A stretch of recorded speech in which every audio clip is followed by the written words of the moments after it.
Because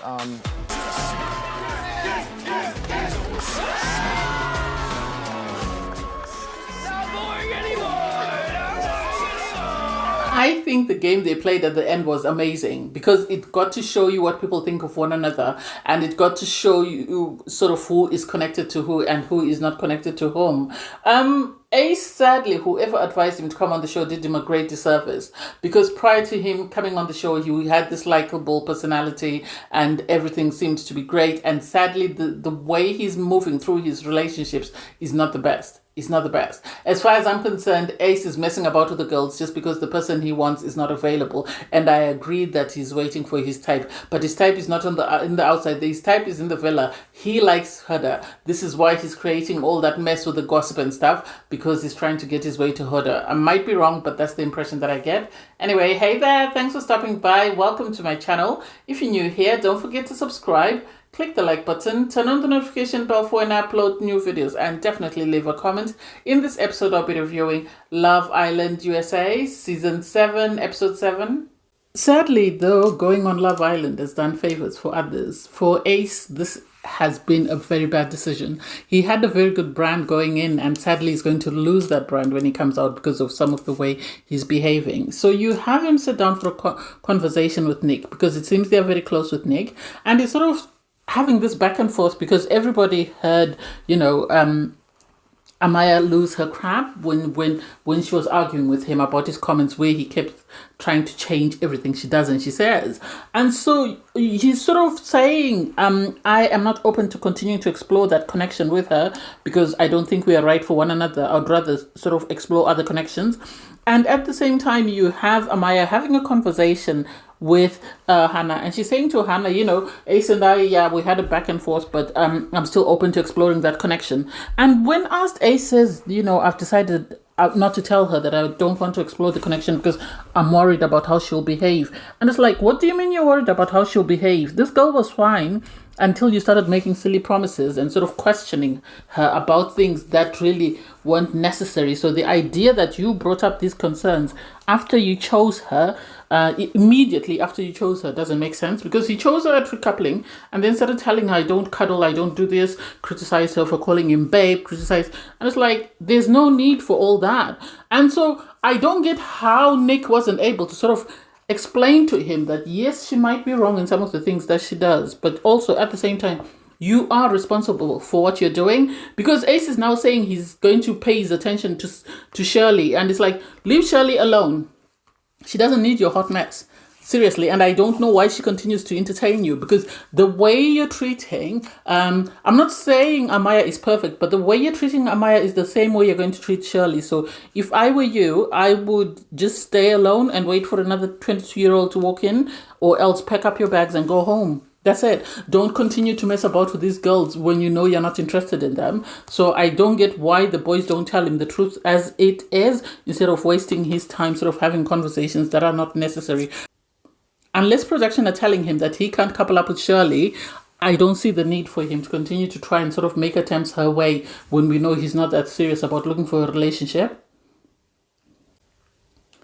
You have a surprise sort of friendship or a surprise conversation. We've never really seen Jeremiah have conversations with Olandria. So for him to suddenly pull Olandria to the dock for a chat, to me, was a bit surprising, because I don't know whether it's production that have told him this or whether he's still overwhelmed about the idea that Huda has a child. So he goes to the dock, he's having a conversation with Olandria. Olandria is telling him that, you have to think of this as making decisions for 3 people. You're not just making decisions for yourself. You're not just making decisions for Hannah. You're also making decisions when it comes to her child. And I wish he had really taken that into consideration. I wish he had taken a moment to sort of think before he decided to jump in head first. And her saying that to him made him question whether what he was doing was right. And I think this is why he's going to start moving snakily, because he's realizing that maybe he's not in the right space, or maybe some of the things that he's saying and doing are not appropriate given the situation that he's in. Because it's not just him and Huda, it's him, Huda, and her child, and the other parent on the other side, because there's going to be a co-parenting situation, because these people are always going to be in each other's lives. You have Shirley go for a chat with Austin. That's another connection that I don't know why she still continues to pursue. Shirley, sadly, boxed herself into a corner, and now she's left with two of the worst guys in the situation, because she didn't need to stay with Austin. Neither did she need to stay with Ace. Both of them are not good for her, as far as I'm concerned. You then had this awkward conversation that happened between Huda and Jeremiah, and it's like, I don't quite understand where the beef is coming from. Jeremiah has always said at the moment there's no one who's likely to turn his head, and this is why people like Ace were saying that one of these people is way further down the line than the other. They need to wait and catch up and then make a decision of what to do next, because this is going to end in tears, and it really is going to end in tears, because I didn't understand the tantrum. I didn't understand the storming off, because why is Hannah upset? How can she expect this guy to be committing to her within a couple of days, for her to say, oh, should I be open to exploring other connections? Yes, you should, because it's only 7 days in. It's not like you've been there for a month. He's telling the truth when he says to her, we've just started. It's not like we're down the road. If it was week 6, week 7, maybe, but at the moment it's a bit too early. You have this awkward conversation that happened because in the girls' changing room, they were sort of discussing their connection, and the situation with Amaya and Ace is still hot on everybody's minds because they don't understand what's going on. I don't know. Shirley continues to turn a blind eye as though she can't see what's happening right in front of her. They go to the bedroom, and then you have Ace go and hug Shirley before she goes to bed. And yet when Amaya asks him for a hug, he says no. Huda actually laughed and said, oh, you're not a physical touch type of guy. And it's like, this guy is playing in everybody's face and everybody can see it. And I don't know why they're not calling him out, because somebody should call him out, because it's unacceptable for him to pretend to explore connection with someone when he knows he's not really interested. In the guy's bedroom, you had Taylor saying that, he had kissed Olandria, but he didn't come out and say that sparked anything for him. I think he kissed her in an attempt to see if there was a spark there, and I don't think the spark was there. And I hope Olandria picks up on this as soon as possible so that she can take moves accordingly. So prior to the girls coming into the bedroom and having this hoopla between Ace and Amaya about a hug, because he had already hugged, Shirley, Ace had spoken to Nick and asked Nick to help him arrange a date. And so in the morning, everybody wakes up. Shirley immediately goes to the kitchen because she's trying to make breakfast for Austin, because they've had a chat and they believe that their connection is growing, they're in a better place, and so they want to continue to grow that. And so while she's making breakfast, you have Ace running around with Nick and saying to Nick, oh, the girl that I want is outside, she's already in the kitchen, so we'll just go, you call her, and then we'll have a yoga date. And you have Nick having already told someone in the bedroom that he's going to be sort of running a little yoga session, for Ace, and he doesn't know who the girl is. And poor Austin is laying there. He doesn't know what's taking place, so he's just laying there quietly. You then have Nick and Ace approach Shirley and say to Shirley, oh, can you change? I want to have a yoga date with you. And Shirley's like, okay, fine. When she goes to change, that's when things go left. Because Amaya feels some type of way. Amaya feels aggrieved. She feels like Shirley played in her face. She feels like Shirley should have told her that she was still open to exploring the connection with Ace, instead of making her believe that thing was over and they were moving on. I get where Amaya's coming from. I also get where Shirley's coming from. Because in Ace making a decision, that should have been enough to say to Shirley, I'm not interested in you. I'm interested in Amaya. I'm going to continue with Amaya. We are done. But I also get where Shirley's coming from, in the sense that she thought Ace making his choice and choosing is number one. She should then fall back and focus on her connection with Austin. And this is what she's doing. This is why she was making breakfast. The back and forth was unnecessary. The problem is, Amaya was listening to respond. She wasn't listening to understand. And so she kept speaking and speaking and speaking and wouldn't take time to sort of let Shirley speak or let Shirley express herself. Everybody became frustrated. You even had Hannah try to pacify Amaya, but in the end she just gave up. And people were telling Amaya that you're just speaking, you're not even listening at all. And you have Ace down there, sitting there, listening to this back and forth. Then Olandria came down because Amaya had decided on her part that she was done with Ace. She didn't want anything to do with him. She was going to leave him to continue with Shirley as they were doing before. Olandria was asked by Ace, what's going on? So you have Olandria tell Ace that what he's doing is unacceptable, because it is definitely unacceptable, because Ace is playing with three people. He's playing with Austin, he's playing with Shirley, he's also playing with Amaya, because he is doing what is in his best interest, but he's forgetting that there's other people's feelings and emotions involved. Amaya thought by him choosing her, she was his number one. Austin thought by him choosing Amaya, he could continue with Shirley. Shirley thought by him choosing Amaya, she could continue with Austin. So the idea and the audacity for him to then walk up and say, oh, can you go and change, doesn't make sense. And in the end, you had, Shirley just walk off and continue with her plans prior to Ace sort of interrupting her, which I'm surprised nobody else called him out for, because as islanders in the villa, they should have sat him down and told him the truth, that Ace, what you're doing is unacceptable. We cannot continue with this.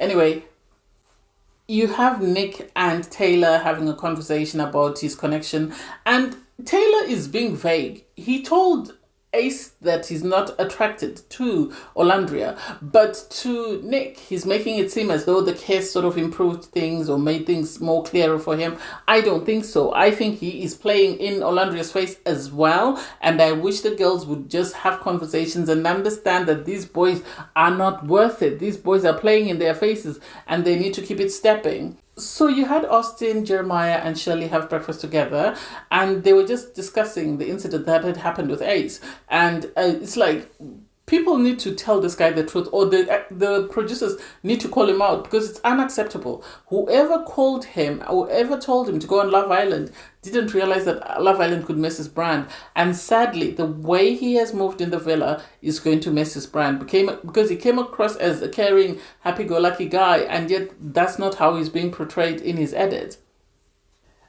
You have Ace decide to pull Amaya for a chat, and he said, you're going to speak, I'm going to speak, and then we're going to keep it stepping. And it's like, someone is furious. You can't then come and be patronizing and tell them we're going to listen to understand, we're not just going to speak just for the sake of it. You're dealing with an adult, you're not dealing with a kid. Do I agree with her sort of Amaya's communication skills? No, I don't. She should know better. She should know better. She's an HCP. She should know better. She should have good communication skills. She should be able to listen, understand, and then give an opinion. So I'm surprised that she was freaking out. Or maybe emotionally, in an emotional relationship, that's how she behaves. But I wish she had behaved better. I seriously wish she had behaved better, because all the guys that are going to watch this edit, the guys coming in as bombshells, are not going to want to couple up with her, because they're just going to say she's messy and she's, a poor communicator. She's got poor communication skills. I don't know. Maybe it's because she's got a language barrier because of the list, but still at the same time, she could have done better. She didn't need to start shouting at him. Yes, she needed to give him a piece of her mind, but still, I think their communication skills need a lot of work. Both of them, Ace and herself. Okay, I just want to put it out there. I know they've said this is the end, they're moving on, but my money is on Ace and Amaya being the toxic couple of the season. It's going to be between them and Jeremiah and Huda. I don't think production are going to want to let either couple go, because they are what is going to keep people glued to the TV to see exactly where this crazy mess is going. You have in the sauna Charlie and Austin having a conversation, because Austin is upset because of the whole situation with Ace and Shirley. He doesn't understand where things are going. And I love that Shirley seems disengaged, but at the same time, he just said to him, you can't focus on what Ace is doing. You need to do your own thing. Either do a meditation, since she was supposed to have yoga, do meditation with her. Do activities that sort of leave an imprint on her. That way she wants to continue to get to know you. But if you're not going to do that, then she is going to sort of be swooped on by Ace, and then you're going to be in this position whereby there's nothing left there.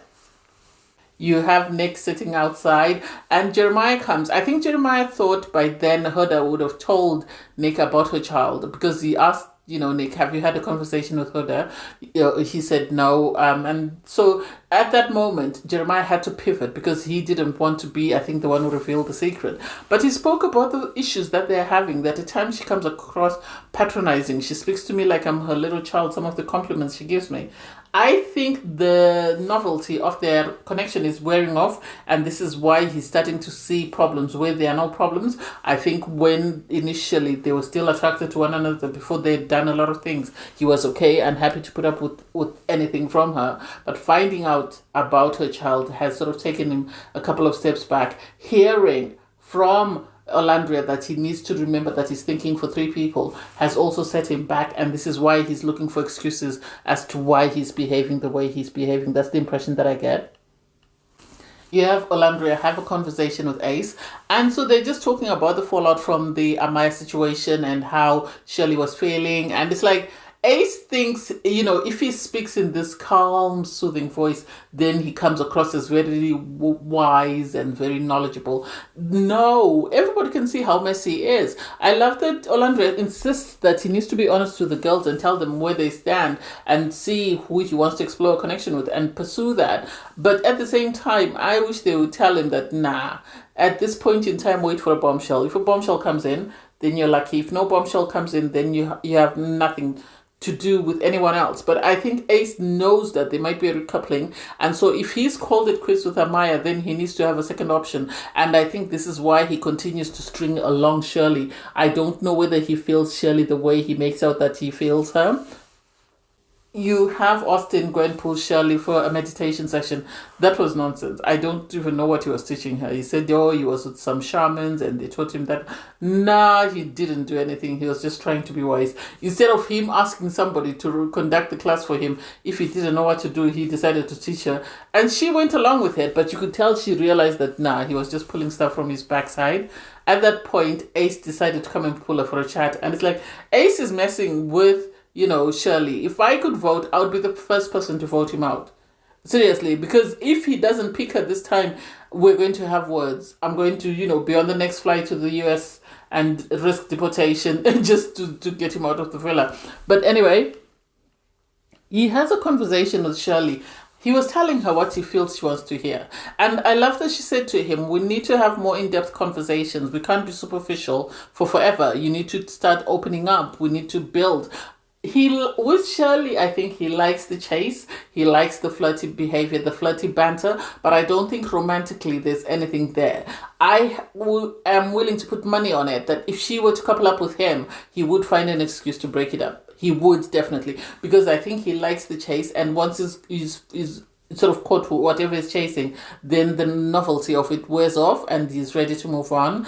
You have Austin sort of venting to Olandria that he doesn't know what to do because he seems to be in this constant sort of hamster wheel with Ace and how Ace is feeling about, Shirley, and he doesn't know where he stands. So Olandria was able to tell him that he needs to keep going the way he's going because at the end of the day, Shirley's the one who's going to make the decision, and it seems at the moment she really likes him, so he needs to pursue that and he needs to sort of not focus on what Ace is doing. And it's like, somebody needs to call out Ace. I don't want Ace to go home because Ace is entertainment gold. I feel like if he stays with Amaya, we'll be glued to our seats. I swear, if he stays with Amaya, it's going to be entertainment gold, and we're going to have an amazing season because of their craziness. Because Amaya seems like a firecracker. She seems like she's ready to go. So anything will set her off, and she'll put him in his place. So the islanders get ready for the night, and while they're getting ready, Austin receives a message. The message reads, so they have to go and be with the girls because the girls are separate. Islanders, it's time to speak your truth in tonight's game. Pucker or pie. And it's like everybody knew it was about to be messy. It really was about to be messy because there's no way they're going to bring such a game and not expect, it to be messy. Production, I think, thought that things were slowing down, so they decided to turn up the heat. So what would happen is you'd go up, read a card, and then after you've read a card, you'd throw this big dice-looking thing. So it would either land on pie or it would land on kiss. First up was Nick. He's read, which islander do you think is the best kisser other than your partner? He chose Olandria. It landed on pie, so he had to pie her. Hannah picked, which islander do you think would be the most basic in bed? She picked Austin, and it also landed on pie. Next was Shirley. Which islander do you think regrets coupling up with their partner? She picked Ace, and Ace ended up on a pie. And he was happy with that. And then Taylor picked, which islander do you think would be the most crazy in bed. He picked Shirley and it ended up on a pie. Sierra picked which islander do you think is here for clout over love. She picked Ace and it landed on a kiss, so they shared a kiss. Jeremiah picked which islander do you think is the most high maintenance. He picked Huda and it landed on a kiss with Huda. Orlandria picked which islander do you think is likely to fake a relationship to make it to the final. She picked Jeremiah and it landed on a kiss and Jeremiah gave her a little peck. And Hannah shouted, oh, I would have been fine with the two of you going to town. You could have easily kissed her, that's fine. And it's like, maybe because she knows they're friends and there's the risk of him sort of falling for her is highly unlikely. Amaya picked which islander do you think is the most boring. She picked Nick. They shared a kiss and Nick said he actually enjoyed it. He didn't expect to enjoy it. I was like, Nick will enjoy anything. Next up was Charlie. Which islander do you think is the most flirtatious? He picked Amaya. And I don't remember. What is it? I think it landed on a pie. Sorry, I forgot to write it down. Huda picked which islander do you think is secretly waiting for someone better to walk in. She picked Ace and it landed on a pie. And Ace felt some type of way because he said, yesterday she said, I'm not into physical touch and now she's pieing me. I think it's becoming personal. And it's like, well, it would be if you're treating the girls badly. Nick's was which islander gives you big D energy. He picked Austin and Austin kissed him on the cheek. Taylor picked which islander do you think is trying too hard. He picked Amaya and they shared a kiss. And he seemed more into it than he actually was with his partner. I was side-eyeing him. Sierra picked which islander gives you red flag vibes. She picked Shirley because she said she's always wanted to kiss Shirley. So they went to town. And then you had Ace. What islander has the nicest smile? He picked Shirley and shared a kiss with her. And, well, she said, it was a good... It left her muddled. She didn't know who she's going to pick after the kiss. I think he was trying too hard. Austin picked which islander do you think is most likely to cheat outside the villa? And he said Hannah. And he kissed her and went to town and he dry humped her. I think it was because she had called him basic and so he said he was trying to get his lick back. Charlie felt some type of way, but I think he decided to let it go because he knew it was part of a challenge, so he didn't want to make a big deal about it. But I think they're going to have words with Austin afterwards. The game was messy. Let's say it for what it is. The game was messy, but it was a good type of messy because you got to see where people stand and you got to see how people feel about one another. So after the game, you had the islanders go and sit the girls on their own, the guys on their own, and they were having conversations about the questions that came up, especially the fact that Amaya felt some type of way about the comment that Taylor made, and then Huda knew that she had offended Ace by pieing him, and Ace was saying he's feeling like she's coming after him. He doesn't feel like she's being fair to him, and so the guys then said to Jeremiah, which I didn't think was fair, that it seems like Huda is using him to sort of meet whatever needs she has. So if she feels she needs him for anything, she will do her best to sort of keep him sweet. And then if she doesn't, she just keeps it stepping, which then got Jeremiah in his feelings. He became upset because he didn't understand how his friends could say a thing like that about him. So after the debriefs, you had Huda sort of pull aside Ace to explain to him that with my question, it was either you or Amaya, and I didn't want to kiss Amaya. This is why I went for you. I don't think Ace is offended by the fact that Huda picked him. I think Ace is offended because he really likes Huda and he wants her to see him in a positive light, and so this to him shows that she's not seeing him in the light that he wants her to see him in, and that's why he felt offended. It wasn't anything to do with the question, in my opinion. Yes, he says it's to do with the question, but Ace has been giving this vibe that he really likes Huda and would be open to exploring something with her. Sadly for him, Jeremiah is in the way, and I think this is why he started putting doubt in people's heads that Jeremiah is not in it for the right reasons, and so trying to sort of put a crack in that connection. You had Amaya pull the Tay for a chat. She felt some type of way about his response. She didn't think he was being fair because she felt like she wasn't trying as hard as he made it seem. This is what I'm going to say. The kiss that Taylor and Amaya shared was more passionate than the kiss that Taylor and Olandria shared the night before. I'm going to say it again. The kiss that Amaya and Taylor shared was more passionate than the kiss that he shared with the girl he's in a couple with the night before. And so I like that they had a very civilized conversation, very mature conversation, and there was accountability, because you had Austin saying, oh, I'm afraid of her, she's scary, but she was able to actually sit down, listen to him, and respond accordingly. So they had a good conversation. I feel like if Alandria wasn't in the picture, and if Ace wasn't in the picture, they would have made a cute couple. Really, they wouldn't have been toxic, but they would have made a cute couple. You then had Huda come and sort of try to speak to Jeremiah. Jeremiah was in his feelings. He felt some type of way. And then eventually he agreed to speak to her. They had this back and forth because she feels like she should be his number one person in the villa. And he should be comfortable confiding anything in her. So him not being able to confide in her was distressing for her, because she's questioning, why is he not able to speak freely to me? And I didn't like the comment about the boy saying they're very immature. Yes, some of it was very malicious, the way it was brought across to him, but still at the same time, there was no need for her to call them immature. I don't think they're immature. I think people are just trying to sort of find their way, make an impact, and so they're going about it not in the best of ways, but I don't think it's that terrible. Anyway, it was a great episode. I loved the game at the end. I can't wait to see what happens on Thursday. Thanks guys for watching. Please don't forget to like, share, comment, and subscribe. And click the link in my video to watch my review from episode 6. Bye guys!